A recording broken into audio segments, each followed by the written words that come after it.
नमस्कार। सीमा से बाहर जाकर भी केसरिया फहराया, भरत भूमि की पावन रज का जिसने मान बढ़ाया, ईरान और अफगान सभी को जाकर जिसने जीता, टूट पड़ा था यवनों पर वो बप्पा रावल चीता। इस्लाम की स्थापना के बाद अरबी मुस्लिमों ने तत्कालीन फारस अर्थात आज के ईरान को जीतने के बाद से ही भारत पर आक्रमण करने प्रारंभ कर दिए थे। बहुत वर्षों तक तो वे पराजित होते रहे, लेकिन अंततः राजा दाहिर के काल में सिंध को जीतने में सफल हो गए। उनकी आंधी सिंध से आगे भी भारत को निगलना चाहती थी, किंतु बप्पा रावल एक सुदृढ़ दीवार की तरह उनके रास्ते में खड़े हो गए, जिन्होंने पराजित राज्यों को एकजुट कर एक अजेय शक्ति खड़ी की।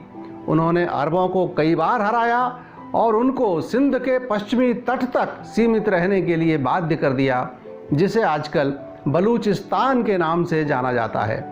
इतना ही नहीं, उन्होंने आगे बढ़कर गजनी पर भी आक्रमण किया और वहां के शासक सलीम को बुरी तरह हराया।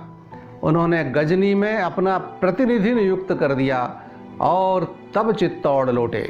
आइए गांधार, खुरासान, तूरान और ईरान तक अपनी विजय धुन भी बजाने वाले बप्पा रावल के जीवन पर एक नज़र डालते हैं। बात सन 716 की है। मेवाड़ के दक्षिण में स्थित ईडर नामक एक राज्य पर शासन करने वाले राजा नागादित्य के दुराचरण से नाराज होकर भीलों ने उसकी हत्या कर दी। रानी, जो चित्तौड़ के मौर्य शासक मान मौर्य की बहन थी, वह तो अपने पति के साथ सती हो गई, किंतु अपने 3 वर्षीय पुत्र काल भोज की रक्षा करने और पालने पोसने की जिम्मेदारी एक विधवा ब्राह्मणी तारा को सौंप गई। क्रुद्ध भीलों से इस शिशु की प्राण रक्षा करने के लिए तारा उसे लेकर भांडेर नामक किले पर पहुंची, जहां रहने वाले भील बच्चों के साथ खेलते रहते अतिशय सामान्य स्थिति में काल भोज का पालन पोषण हुआ। कुछ वर्षों बाद तारा को लगा कि श्याम वर्णी भीलों के बीच गौरांग तरुण भोज को लोग संदेह की नज़र से देखने लगे हैं। तब वह उसे लेकर नागदा पहुंच गई, जहां भोज को एक ब्राह्मण परिवार में शरण मिली। अन्य बच्चों के साथ वह गाय चराया करता था, लेकिन तभी एक चमत्कारिक घटना घटी। जिन गायों को वह चराता था, उनमें से श्यामा नामक एक गाय ने अकस्मात दूध देना बंद कर दिया। गाय के मालिक को लगा कि कहीं यह बालक तो उसका दूध नहीं पी जाता।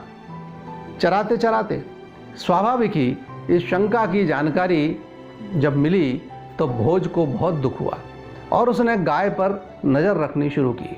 उसने देखा कि चरते चरते वह गाय अकस्मात जंगल में कहीं जा रही है। भोज ने गाय का पीछा किया और देखा कि वह गाय भीषण बियाबान जंगल में बनी एक गुफा में जा रही है। जैसे ही भोज उस गुफा में प्रविष्ट हुआ, एक दिव्य सन्यासी ने मुस्कुराकर उसका स्वागत कुछ इन शब्दों में किया, आ गए एक लिंग के दीवान, मैं तुम्हारा ही इंतजार कर रहा था। इन सन्यासी का नाम था हरित सन्यासी। गाय गुफा में पहुंचकर शिवलिंग का दुग्धाभिषेक करती थी, अर्थात शिवलिंग पर उसके थनों से दूध अपने आप प्रवाहित होने लगता था। शीघ्र ही इस घटना की जानकारी अन्य लोगों को भी हो गई तथा भोज पर हरित सन्यासी की कृपा है, यह जानकर उसके प्रति आत्मीयता और सम्मान भी बढ़ गया। अब उसे गाय चराने के स्थान पर शिक्षा दी जाने लगी। समय गुजरता गया, वह तरुणावस्था से युवावस्था में प्रवेश ही कर रहा था, तभी तारा को एक सर्प ने काट लिया। अब तक भोज तारा को ही अपनी मां समझता था, किंतु मरणासन्न तारा ने उसे उसकी वास्तविकता बताई तथा कहा कि वह अपने मामा के पास चित्तौड़ चला जाए। यह वो समय था जब हिंदुस्तान पर अरब लुटेरों के हमले का डर बना हुआ था। अरब के लुटेरे शासकों ने मिस्र, स्पेन और ईरान को भी जीत लिया था। अब इराक का शासक अल हज्जाज अकूट संपदा से भरे पड़े हिंदुस्तान पर अपनी निगाह टेढ़ी किए हुए था। उसने सिंध पर छोटे मोटे हमले करने शुरू कर दिए, लेकिन पराजित होता रहा। बाद में अल हज्जाज के भतीजे और दामाद मोहम्मद बिन कासिम ने भी कई बार हमले किए, लेकिन दाहर सैन की सेना से उसे भी हार ही मिली। तब कासिम ने षड्यंत्र रचा और दाहर सेन की सेना में अपने सिपाहियों को महिलाओं के वस्त्र पहनाकर भेज दिया। धोखे और फरेब की यह चाल सफल रही और वीरतापूर्वक लड़ते हुए दाहर सेन ने अपने प्राणों की आहुति दे दी। इसके बाद तो अरबों के आक्रमण बिन कासिम के बाद भी होते रहे। राजस्थान के अधिकांश राज्यों को पराजय का सामना करना पड़ा। उस समय चित्तौड़ पर मौर्य वंश के मानमौरी शासन करते थे, जो अरब आक्रमणकारियों के सामने एकदम कमज़ोर सिद्ध हो रहे थे। उसी दौर में कालभोज ने चित्तौड़ में प्रवेश किया और राजा से मिलकर अपना परिचय दिया। उसका भांजा जीवित है, यह जानकर मामा और मामी स्वाभाविक रूप से अत्यंत प्रसन्न हुए और भोज को अपनी सेना में महत्वपूर्ण स्थान दिया। अंग्रेज इतिहासकार कर्नल टाड ने इसके आगे का प्रसंग कुछ इस प्रकार वर्णित किया है। जब मुस्लिम आक्रांताओं ने मेवाड़ पर हमला किया तो कालभोज अपनी सेना के साथ विदेशी आक्रांता से भूखे शेर की भांति जा भिड़ा। उसकी वीरता को देखकर मौर्य राजा मानसिंह और उसके सभी सामंत भौंचक्के रह गए। जीतने के बाद भी वह रुका नहीं और जैसलमेर, जोधपुर व सौराष्ट्र के राजाओं को एकजुट कर वह सीधे गजनी की ओर बढ़ गया। ये सभी राजवंश मोहम्मद बिन कासिम से पराजित हो चुके थे। इस संयुक्त अभियान में भोज ने गजनी के तत्कालीन शासक सलीम को न केवल परास्त किया बल्कि उसकी लड़की से विवाह कर वापस लौटे। जब भोज वापस चित्तौड़ लौटे तो उन्होंने इस दौरान प्राप्त अपार संपदा मुक्त हस्त से आम जन में लुटा दी। जनता के लिए एक नया अनुभव था। तब तक किसी राजा ने ऐसी दरिया दिली नहीं दिखाई थी। आम जन ने प्यार से उसे अपने पालनहार पिता को दिया जाने वाला संबोधन दिया, बप्पा। उस दिन से आज तक सब उन्हें बप्पा रावल के नाम से ही जानते हैं। उनका असली नाम भोज तो मानो कहीं गुम ही हो गया।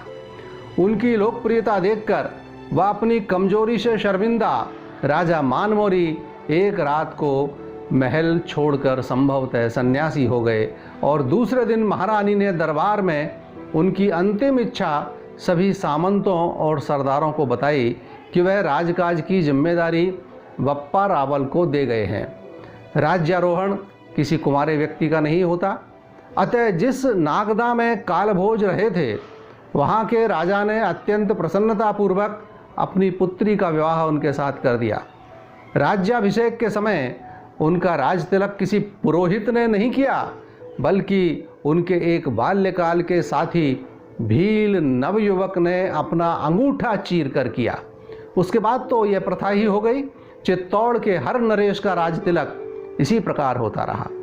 महाराज बप्पा रावल के विजय अभियान उसके बाद भी जारी रहे। उन्होंने Kandahar, Kashmir, Iraq, Iran, Turan और अफगानिस्तान आदि को जीतकर उन पर शासन किया और वहाँ के शासकों की कन्याओं से विवाह किए। भविष्य के आक्रमणों की सुरक्षा हेतु उन्होंने सीमा पर सैनिक छावनी भी स्थापित की, जिसे रावलपिंडी नाम दिया गया। पाकिस्तान के इस शहर को तो हम सब जानते ही हैं। जिस हरित ऋषि ने सबसे पहले उन्हें एक लिंग का दीवान संबोधन दिया था, उनके आश्रम के पास ही आज भगवान एकलिंग जी का भव्य मंदिर विराजमान है। उदयपुर के उत्तर में कैलाशपुरी स्थित इस मंदिर का निर्माण 724 ईस्वी में बप्पा रावल ने करवाया। बप्पा रावल का देहांत कहाँ हुआ, यह विवाद का विषय है, क्योंकि उनकी समाधि नागदा तथा कश्मीर दोनों जगह बताई जाती है। अब आप बताइए कि क्या बप्पा का पराक्रम मोहम्मद बिन कासिम से कहीं कम है? फिर क्या कारण है कि भारत में बिन कासिम द्वारा सिंध के राजा दाहिर को हराने का प्रसंग तो पढ़ाया जाता है, किंतु बप्पा रावल के विजय अभियानों की चर्चा ही नहीं होती। प्रजावत्सल देश रक्षक बप्पा रावल की यह गाथा अब सोशल मीडिया की जन पत्रकारिता के युग में जन जन तक पहुँचे, इस आशा और विश्वास के साथ सभी बंधुओं का सादर अभिवादन। नमस्कार।